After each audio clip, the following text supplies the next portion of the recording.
രാവിലെ 8 മണി. ഉച്ചയ്ക്ക് 1:45.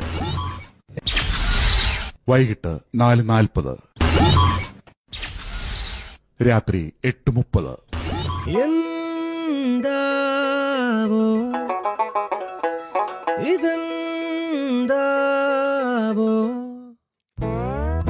നെഞ്ചിൽ സൂചി കൊണ്ടവോ